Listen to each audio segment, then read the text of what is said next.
मुफ्ती तारिक मसूद के बयानात के लिए मुफ्ती साहब के ऑफिशियल चैनल मुफ्ती तारिक मसूद स्पीचेस को सब्सक्राइब करें। फिर आगे अल्लाह फरमाते हैं जअल लकुमुन नुजूम लितहतदू बिहा, उसने तुम्हारे लिए आसमानों में सितारे पैदा किए ताकि तुम समंदरों में और सहराओं में सफर कर सको। पूरी दुनिया जो आबाद हो गई इतनी, पहले जमाने में गूगल मैप थे, मुसलमान हज करने आते थे अफ्रीका से, कहां से, तो क्या था? सितारे। ये भी ऐसी इनकी अल्लाह ने कैलकुलेशन रखी है कि ये भी अब दाएं बाएं नहीं होते। 1 जनवरी को यहां आए, 2 को यहां, 3 को वहां, तो हमेशा से इंसान सितारों को देख के सफर करता आ रहा है। लंबे लंबे समंदर में जाओ ना, गुम, पता ही नहीं, वापस आ जाता है अपने मुल्क में, पता ही नहीं चलता कहां गया। वही लतीफा जो मैं सुनाता हूं, किसी ने, ट्रैवल एजेंट ने टंकी लगा के किसी को भेज दिया ना मस्कत, इधर गवादर पे ही उतार दिया उसको। लांच में ना समंदर में अंदर घुमा के गोल चक्कर दिला के कहां उतार दिया? गवादर। ऐसा होता है, समंदर में जाने के बाद कुछ पता नहीं चलता, फिर सितारों ही की मदद से पता चलता है कि किधर को हमारी, किस रुख को हमने जाना है। तो घुमा के यहाँ उसको बोला अब खुद चला जा, हमने तो तेरे को बॉर्डर पे उतार दिया। वो बेचारा घूम रहा था, उसे एक बंदा नजर आया, कहता है भाई अच्छा मस्कत ले जाना था, मस्कत। कहा यार ये मस्कत किधर है? कहता है पता नहीं, मैं तो खुद कतर में घूम रहा हूं। मस्कत का तो पता नहीं, मैं खुद कहां हूं? कतर में। तो ये होता है भाई समंदर के अंदर जाने के बाद। तो अल्लाह कहते हैं फी ज़ुलुमातिल बर्रि वल बहर, खुश्की और समंदरों के अंधेरों में जब इंसान रास्ता गुम हो जाता है तो बिन नजमी हुम यहतदून, सितारों से तुम क्या करते हो? सीधे रास्ते मालूम करते हो। और अल्लाह ने फरमाया हुवल्लज़ी अंशअकुम मिन नफ्सिन वाहिदा, एक जान से पैदा किया, आदम से, एक अकेले। ये करोड़ों जानवर इवॉल्व नहीं हुए हैं धन धड़धन करके वसीम गफ्फार भाई बनने, एक जान अकेले आदम से। वैसे भी आप एक कॉमन सेंस की बात देखो, जब भी हम किसी चीज का ग्राफ बनाते हैं, या तो वो यूं होता है, या वो यूं बनेगा, या वो किसी चीज में ग्रोथ, आबादी बढ़ रही हो या आबादी कम हो रही हो। तो ग्राफ कैसे बनेगा? कम हो रही है तो ऐसे बनाएंगे हम, बढ़ रही है तो कैसे बनाएंगे? ऐसे। जितनी आबादी आज दुनिया में है, इस आबादी को थोड़ा माजी में लेके जाओ, चंद साल पहले ये आधी होगी, फिर आधी की आधी होगी, बहुत जल्द जाके हम ऐसे जाके मिल जाएंगे।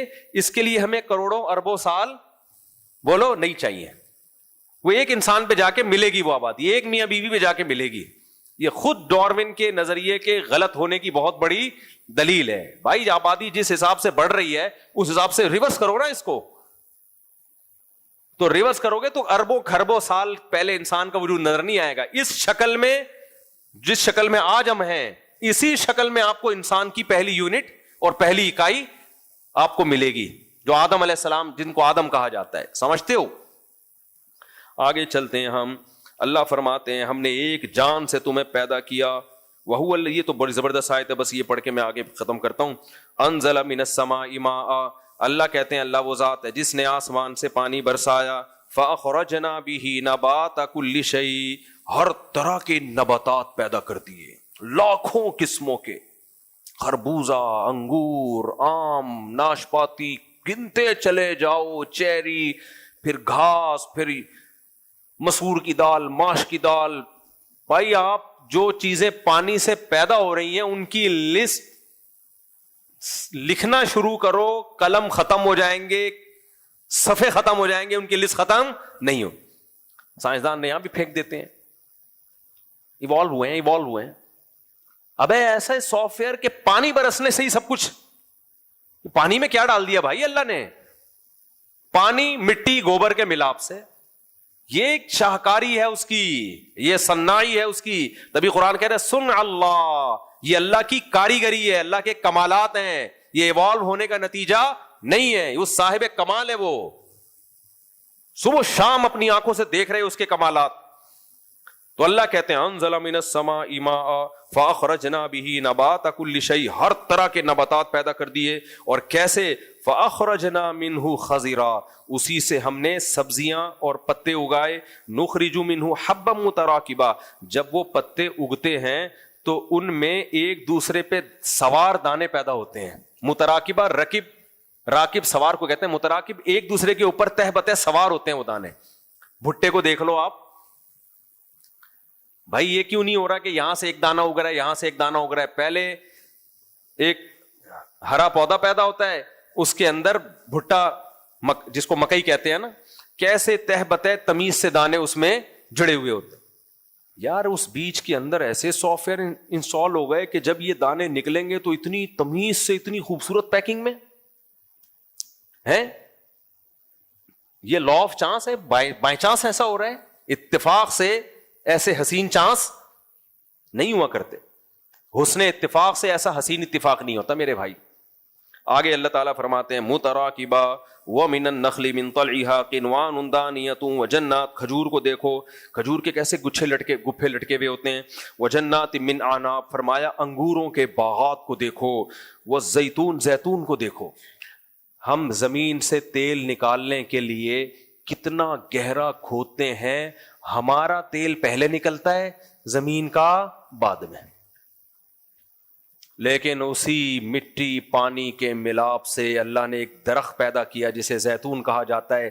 कैसा बेहतरीन शफाफ तेल उसके अंदर अल्लाह पैदा कर देता है, कैसा बेहतरीन शफाफ तेल जो पीने के इस्तेमाल में भी है। सिबगिल लिल आकिलीन, खाने वालों के लिए सालन का काम भी वो देता है, जलाने के लिए भी इस्तेमाल होता है। फरमाया ये जैतून पैदा किया। वर्रुम्मान, और अनार पैदा किया। इस एक अनारी को देख लो आप, ये लॉ ऑफ चांस के तहत, कहते हैं बाई चांस हो गया ये सब कुछ। वो धमाका हुआ था, उस धमाके के नतीजे में अनार पैदा हो गए, अंगूर पैदा हो गए, वसीम भाई पैदा हो गए, मुफ्ती तारिक मसूद पैदा हो गए। समझ रहे हो? और ऐसे तकरीर हो रही है 1 घंटा 1.5 घंटा, वो दिमाग पैदा हो गया। ये नहीं हो सकता मेरे भाई, मैं लॉ ऑफ चांस के तहत पैदा नहीं हुआ, ना आप पैदा हुए हो। बाय चांस ऐसे चांस नहीं होते। अल्लाह फरमाते हैं वमिन, हाँ उन्जुरू इला समरिही। अभी भी अनार समझ में नहीं आया ना, आप कहते हो सकता है लॉ ऑफ चांस के तहत, तो अल्लाह अलग से कह रहे हैं उन्जुरू इला समरिही, जरा इस अनार के फल को देखो। डॉक्टर देखता है, डॉक्टर किस नियत से देखता है, ये अनार जो है छीलने का तरीका क्या है। हकीम देखेगा तो छिलके खिलाएगा, अनार छुड़वा देगा आपको। हकीम लोग कहते हैं छिलके को सफूफ बना के खाओ, पेट के लिए मुफीद। हर शख्स की अपनी अपनी फील्ड है ना, क्या ख्याल है। डॉक्टर कहेगा ये अनार जो है ये इसके ये फायदे हैं, इसमें इतना आयरन है, इतना मैग्नीशियम है, इतना पोटाशियम वगैरह वगैरह, मुझे नहीं पता क्या क्या है उसके अंदर। ऐसा ना हो मैग्नीशियम की कमी जिसमें अनार खाना शुरू कर दे, हो सकता है हो सकता है ना भी हो। तो उसमें ये है, उसमें फलाना है, जूस नहीं पियो, डायरेक्ट ऐसे खाओ मजे उड़ाओ अल्लाह की नेमतों से, लेकिन खुदा को भूल जाओ। जब वो कहता है फजर की नमाज पढ़ने आओ, तो भाई कौन खुदा, किसकी नमाज। अनार तो अंग्रेज भी खाते हैं, अंग्रेज ने अनार पे रिसर्च करके चांद पे पहुंच गया, जूस के डब्बे बना दिए। और ये मौलवी हमें किस में लगा रहे हैं, फजर पढ़ो, फिर जोहर पढ़ो, फिर असर पढ़ो, फिर मगरिब पढ़ो, फिर इशा पढ़ो, और फिर वितर भी पढ़ो, और रमजान में तरावियां भी पढ़ो। किस चक्कर में डाला हुआ है अंग्रेज। आज ना ये अंग्रेज का बुत, मैं हर बयान में अंग्रेज को क्यों रगड़ता हूं। आज पत्थरों के बने हुए बुतों की इबादत नहीं हो रही है, आज एक ऐसे बुत की इबादत हो रही है जिसको मगरिबी दुनिया कहा जाता है। उनकी साइंसी तरक्की से इतना मुतासिर हो गए कि जो चीज उनके पास नहीं है, जिसे तहजीब कहा जाता है, वो भी हम उनसे लेना शुरू कर दिए। जो चीज उनके पास नहीं है, जिन्हें खुदाई तालीमात कहा जाता है, वो भी हम उनसे लेना शुरू कर दी हम लोगों ने। इसलिए जितनी जिसकी हैसियत हो उतनी हैसियत दो। तो अल्लाह कहते हैं इस अनार को तुमने 20 तरीके से देखा है, अब जरा मेरी जो आंखें मैं तुम्हें दे रहा हूं उस तरीके से देखो।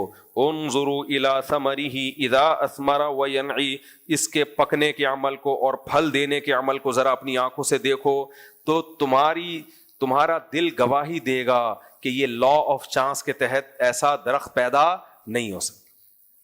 इतना पहले फूल पैदा होते हैं, इसमें मक्खियां बैठती हैं, तो नर मादा फूलों का मिलाप। मक्खियों के फरिश्तों को भी खबर नहीं होती कि हमसे जो कुदरत काम ले रही है वो असल में इंसान को अनार खिलाने के लिए ले रही है। पहले फूल पैदा होता है जो मक्खियों को अट्रैक्ट करता है। उस फूल को पता होता है कि मुझ में हुस्न इसलिए दिया कि कीड़े मकोड़े और मक्खियां मेरी तरफ अट्रैक्ट हों। उस फूल को पता होता है। अगर पता होता तो वो फूल खुशी से फूलता नहीं। कहता है यार मेरे हुस्न का फायदा कौन उठा रहा है, इंसान। پھول پیدا ہوتے ہیں. یہ لا آف چانس کے تحت نہیں ہے بھائی. اس پھول اگر وہ نہ پیدا ہو, پھل پیدا نہیں ہوگا.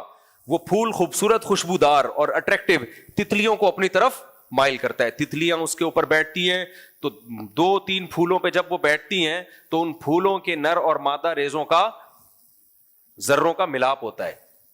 پھر اس ملاپ سے کیا پیدا ہوتا ہے؟ پھل. پھول گر جاتا ہے, پھول کی ڈیوٹی اللہ نے جو تھی وہ ختم. اتنا سا کچا پھل پیدا ہوتا ہے. اللہ کہتے ہیں اب اس کے پکنے کے عمل کو دیکھو. شروع میں کچا, ابھی کھانے کا نہیں ہے, ہرا ہے, کوئی لفٹ نہیں کرائے گا. ہوتے ہوتے ہوتے ہوتے ایسے قندھاری انار ہم نے اپنی آنکھوں سے دیکھے ہیں, ایسے پھٹتے ہیں اور رس گرنا شروع, اور بزبان حال مسکرا مسکرا کے لوگوں کو اپنی طرف دعوت دے رہا ہوتا ہے. یعنی میں انار کو یہ تعبیر کرتا ہوں کہ پھٹ کے مسکرانے لگتا ہے. صحیح ہے نا؟ جب میٹھا انار ہوتا ہے نا, پھٹ جاتا ہے, وہ رس ٹپکنا شروع ہو جاتا ہے اس کے اندر سے. کیسے مزے کے انار ہوتے ہیں. انار بہت زبردست پھل ہے, کھایا کرو. انار کے جوس, یہ ڈبے شبے چھوڑ دو. جتنی اچھی کمپنی ہو کہ انار کا جوس ہے تو یہ اتنی کمپنی کا لیا ہے, بیکار. بیوقوفوں کے لیے بہترین چیز کیا ہے؟ ڈبے. تو انار کھاؤ ڈائریکٹ. تو اللہ اس کی تعریف کر رہا ہے, انظروا الی ثمرہ اذا اثمر وینعی. آگے اللہ فرماتے ہیں ان فی ذلک لآیات لقوم یؤمنون. بے شک اس پورے پروسیس میں نشانیاں ہیں ان لوگوں کے لیے جو ایمان لانا چاہتے ہیں, جن کو خدا مل نہیں رہا لیکن وہ یہ سوچ رہے ہیں کہ اگر دلائل سے ثابت ہو گیا تو ہم ایمان لے آئیں گے. ان کے لیے جنہوں نے فرض کیا ہوا ہے ڈاروین ہی ہے سب کچھ, ایوالو ہی ہوا ہے, یہ خود سے ہی, یہ سب کچھ خود سے ہو رہا ہے, خدا کا انکار ہی ہر قیمت پہ کرنا ہے. ان کو صرف انار کھا کے چھلکے پھینک دیں, وہ انار دیکھ کے خدا پہ ایمان نہیں لائیں گے. وہ ضدی ہیں, ہر دھرم ہے, وہ ویسے کے ویسے ہی رہیں گے.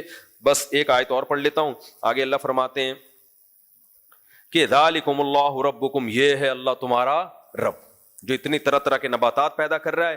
لا الہ الا ہو, اس کے سوا کوئی عبادت کے لائق نہیں ہے, صرف اس کو پکارو. کسی پیغمبر, کوئی ولی, کوئی نبی اللہ کے ساتھ ان تصرفات میں شریک نہیں ہے. خالق کل شیء, ہر چیز کو اسی نے پیدا کیا. فاعبدوہ, لہذا اسی کی عبادت کرو. وہو علی کل شیء وکیل لا تدرکہ الابصار. آگے اللہ نے جواب دیا کہ اللہ جب تو اپنی نشانیوں سے اتنا واضح ہے تو تو اپنا جلوہ کیوں نہیں کرا دیتا؟ بات ہی ختم ہو جائے گی. اللہ نے فرمایا لا تدرکہ الابصار, نگاہیں اس کو نہیں پہنچ سکتی, وہ انسانی نگاہوں سے بالا تر. وہو یدرک الابصار, لیکن وہ ہر ایک کی نگاہوں کو دیکھ رہا ہے. تمہاری حیثیت نہیں ہے کہ تم اللہ کو اپنی آنکھوں سے دیکھ لو. وہو اللطیف الخبیر. آگے اللہ نے فرمایا قد جاءکم بصائر من ربکم, اے لوگو تمہارے رب کی طرف سے بصیرت کی باتیں آ چکی ہیں جو تمہاری ہدایت کے لیے کافی ہیں. فمن ابصر, جو ہدایت حاصل کرے گا اس سے, فلنفسہ, فائدے میں رہے گا. ومن عمی, جو اندھا بن گیا. اندھے کا مطلب کیا ہے؟ غور ہی نہیں کر رہا. انار کھانے سے مطلب ہے, خربوزہ کھانے سے مطلب ہے, انڈے گوشت کھانے سے مطلب, پروٹین لینے سے مطلب, لو کارب ڈائٹ, کیٹو ڈائٹ, فل کارب ڈائٹ, یہی چل رہا ہے آج کل یوٹیوب پہ. گردے کیسے ٹھیک ہوتے ہیں, پھیپھڑے کیسے ٹھیک ہوتے ہیں, اسی میں الجھ کے رہ گیا, اندھا بنا رہا. اللہ کو نہیں پہچانا اس نے. فعلیہا, اپنا ہی بیڑا غرق کرے گا, ہمارا کوئی نقصان نہیں ہوگا. وما انا علیکم بحفیظ, اور اے نبی آپ ان سے کہہ دیجئے میں نے اللہ کا پیغام پہنچا دیا, میں تم پہ نگہبان نہیں, مجھ سے نہیں سوال ہوگا تمہارے بارے میں. تو یہ بہت اور بھی اس طرح کی سورہ انعام میں بہت ساری آیتیں. وقت مکمل ہو گیا. اللہ ہمیں اپنی ذات پہ ایمان نصیب کرے, اور ہمیں جو اللہ نے دین اور مذہب دیا ہے نا, جسے اسلام کہا جاتا ہے, اطمینان کے ساتھ اللہ ہمیں اس پہ چلنے کی توفیق عطا فرمائے. وما علینا الا البلاغ. کیا ہے بھائی؟ اگر کسی لڑکی فیمیل انفلوئنسر کے تھرو کوئی پروڈکٹ پروموٹ کروائی اور اس کو ایڈورٹائزمنٹ کریں جس میں اس کا فیس آ رہا ہو, تو اس پروڈکٹ, تو اس کو پروموٹ کرنا کیسا ہے؟ آخری درجہ کم از کم یہ ہے کہ اسکارف پورا ہو اس کا. جوان لڑکی کے لیے چہرے کا پردہ لازم ہے میرے بھائی. بہت ہی کوئی مجبور ہو, کھینچا تانی کر کے چہرے کی حد تک گنجائش نکالی جا سکتی ہے. راجح قول تو یہی ہے کہ چہرے کا پردہ بھی جوان لڑکی پہ فرض ہے, لیکن آمدن کا کسی کا مسئلہ ہو تو بہت زیادہ کھینچا تانی کر کے جو گنجائش نکالی جا سکتی ہے وہ اتنی کہ ٹھیک ہے باقی جسم ڈھانپ لے, چہرہ کھول لے. ایک صاحب غریب کے گھر میں کھانے میں اپنے نوجوان بیٹے کو کام پہ لگانے کی بجائے اس کو قرآن پاک اور دینی تعلیم پر لگائے اور مجھ سے تعاون زکوٰۃ وغیرہ کا سوال کرتے ہیں. نہیں کرنا چاہیے. جب گھر میں کھانے پینے کو نہیں ہے تو جوان بیٹے کو آپ نے دینی تعلیم میں کیوں لگایا ہوا ہے؟ آپ بیٹے کو پھر ملازمت پہ لگاؤ. دین کیوں سیکھتا ہے؟ تاکہ لوگوں کو شریعت سکھائے. تو جب لوگوں کو شریعت سکھائے گا تو مانگنا سکھائے گا یا دینا سکھائے گا؟ دینا. تو یہ کیسے سکھائے گا دینا؟ جب بولے گا کہ بھئی مانگنا نہیں چاہیے, لوگوں پہ خرچ کرنا چاہیے, لوگ کہیں گے تمہارے ابا تو مانگتے تھے. دین کو گرا کے کبھی بھی دین کو زندہ نہیں کیا جا سکتا. یہ تو جب ہوتا نا جب علماء بالکل ہی ختم ہو چکے ہوتے تو ہم کہتے بھائی اب فرض عین ہو چکا ہے اب دین کو بچانا. تو علماء الحمدللہ ہیں, تو اب باپ لوگوں کے سامنے بھیک مانگ رہا ہے, جوان بیٹا مدرسے میں پڑھ رہا ہے, اور یہ غلط ہے. تو ایسے موقع پہ بیٹے کے لیے ضروری دینی تعلیم حاصل کرے اور باقی باپ کا سہارا بنے, کمائے باپ, یعنی خود کمائے تاکہ باپ لوگوں کے سامنے ہاتھ نہ پھیلائے. کسی نے جانور کا بچہ بیچنے کے لیے یار دین جو ہے نا استغنا سکھاتا ہے. آج الٹا ہو رہا ہے. بہت سارے مذہبی لوگ نا مذہب کی تعلیم حاصل کر کے بھکاری بن جاتے ہیں, ساری زندگی مانگتے ہی رہتے ہیں. تو یہ غلط ہے.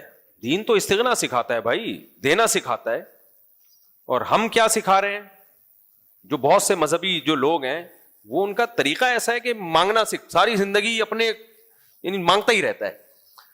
تو ایسے علماء سے تعلق قائم کریں جن میں استغنا ہو. بڑے بڑے علماء ہیں, ہم نے مدارس میں ایسے مستغنی لوگ دیکھے ہیں, تھوڑی تھوڑی تنخواہوں میں ساری زندگی پڑھاتے ہیں, ایک دھیلا کسی سے نہیں مانگتے. تو ایسے اسکالر سے دور رہیں جو اپنی ضرورات کے لیے کبھی اس کی جیب پہ نظر, کبھی اس کی جیب پہ نظر, کبھی اس کی جیب پہ. بعض لوگ ایسے ہوتے ہیں صرف سیٹھوں سے دوستیاں ہوتی ہیں, غریب سے ہوتی نہیں ہے.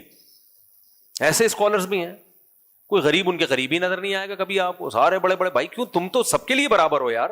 دیکھو قرآن میں جو آج ہم نے سورہ انعام پڑھی نا, اس میں ایک آیت یہ بھی تھی, مشرکین مکہ کے جو سردار تھے کہتے تھے اے نبی آپ کی محفل میں غریب کیوں بیٹھتے ہیں, ان کو ہٹائیں تو ہم آئیں گے.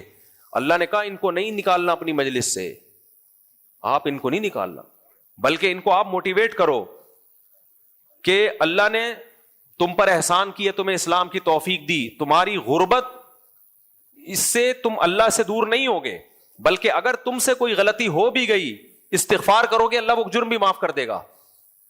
اور ان کو یہ کہہ دیں مشرکین مکہ کے جو سیٹھ لوگ ہیں نا جو کہہ رہے ہیں غریبوں کی محفل میں ہم نہیں بیٹھیں گے, تو یہ مشرکین مکہ کہتے تھے اگر محمد صلی اللہ علیہ وسلم برحق نبی ہے تو غریب لوگ آپ کے پاس کیوں آ رہے ہیں, قوم کے بڑے بڑے لوگ آنے چاہیے.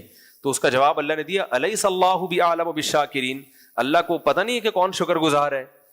جو شکر والے ہوتے ہیں اللہ ان کو ایمان کی توفیق دیتا ہے, جو فرعون اور متکبر ہوتے ہیں اللہ ان کو ایمان کی توفیق نہیں دیتا. تمہارے پاس دولت ہے جس کی وجہ سے تمہاری فرعونیت ہے تمہارے اندر, تمہیں اللہ نے اسلام سے محروم رکھا. یہ بلال حبشی اور ابن مسعود جیسے مسکین ہیں, ان میں تکبر نہیں تھا تو یہ اسلام لے آئے. تو مذہبی لوگوں کا یہ کہ ہر وقت دولت مندی ان کے گرد بیٹھے ہیں, کوئی رکشہ ٹیکسی والا قریب میں کبھی نظر ہی نہیں آتا, یہ ایک بہت بڑا سوالیہ نشان ہے.